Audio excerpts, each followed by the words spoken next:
તમામ સંશોધકો એક મત ઉપર આવ્યા છે કે કોઈ પણ એવી ખાદ્ય વસ્તુ જે છે એને આવશ્યકતા કરતા વધારે રિફાઇન કરવામાં આવે તો એ વસ્તુ જે છે શરીરની અંદર કેન્સર સેલ સર્જવા માટે મહત્વનું કારણ બને છે. અને જો તમે સમજદાર હશો તો એવી એક વસ્તુ જે છે કે જેને ખૂબ રિફાઇન કરવામાં આવે છે અને એ વસ્તુ તમે દિવસમાં 3 થી 4 વખત ખાવ છો, 365 દિવસ ખાવશો એટલે રિફાઇન તેલ. આપણે જે કંઈ શુદ્ધ તેલ ખાતા હતા એમાં કોઈ રિફાઇનરી પ્રોસેસ ન હતી.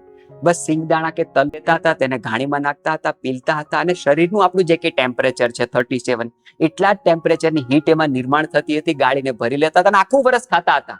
તેલને જેટલી પણ વધારે રિફાઇનિંગ કરવામાં આવશે એટલું જ કેન્સરનું કારણ બનશે. વર્તમાન સમયમાં આપણે જે કંઈ રિફાઇન્ડ તેલ ખાઈએ છીએ એમાં ગેસોલિન, હેક્ઝેન મોટા ઊંચા તાપમાને એને ગરમ કરવામાં આવે છે અને ડીગમિંગ કરવામાં આવે છે, એમાં પ્રિઝર્વેટિવ નાખવામાં આવે છે, એમાં બ્લીચિંગ નાખવામાં આવે છે અને પછી એ કચરા જેવું તેલ એડવર્ટાઇઝમેન્ટના માધ્યમથી તમારા ઘર સુધી પહોંચાડવામાં આવે છે. પરંતુ દુર્ભાગ્યની વાત એ છે કે તમારા શહેરમાં, તમારા વિસ્તારમાં, તમારા ગામમાં કોઈ ઘાણીવાળો હશે, એની બિચારો કોઈ એડવર્ટાઇઝમેન્ટ કરતું નથી. અને એડવર્ટાઇઝમેન્ટ એ વર્તમાન સમયની સૌથી મોટી તાકાત છે.